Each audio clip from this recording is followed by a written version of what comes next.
All right, thanks, Jeff. You bet.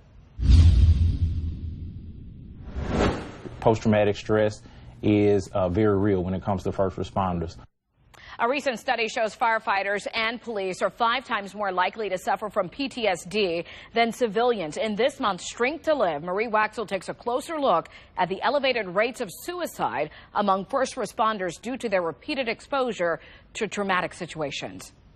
Everybody knows the fire service is one of those services that is very macho, so we don't like to tend to show a lot of feelings. Clarence Reese understands all too well the silent scars that come with the job. For most of us, emotions take over.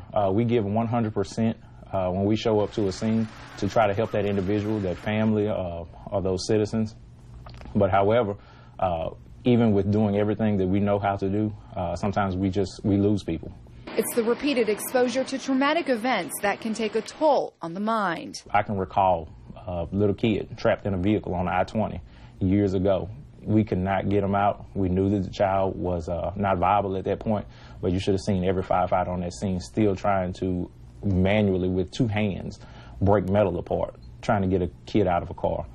Those are some of those runs that you'll never forget, or having to break news to a family that there's nothing else that we can do. A lot of times we may have to leave a person on scene that, cold to touch, there's no signs of life, and having to break that news to the family with them crying, beating on walls.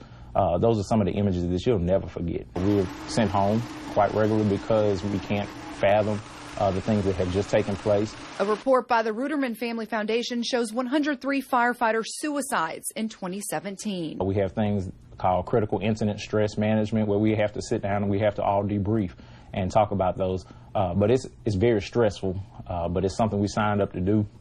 But that doesn't mean that we're not affected by those runs. More times than none, first responders find themselves in the constant need to be the ones giving help and not asking for it. It can lead to suicide, and we all know now that you can't attach suicide to a certain gender, certain race, certain economic status.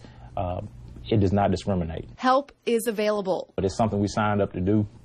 But that doesn't mean that we're not affected by those runs. In Shreveport, Marie Waxel, KSLA News 12. And remember, help is available if you or someone you know is having suicidal thoughts. Brentwood Hospital has a 24/7 hotline for you to call, the number right there on your screen. Still to come, balloons will soon light up the sky for the Glow Greenwood Festival. We have a sneak peek at the fun event for the entire family. Stay with us.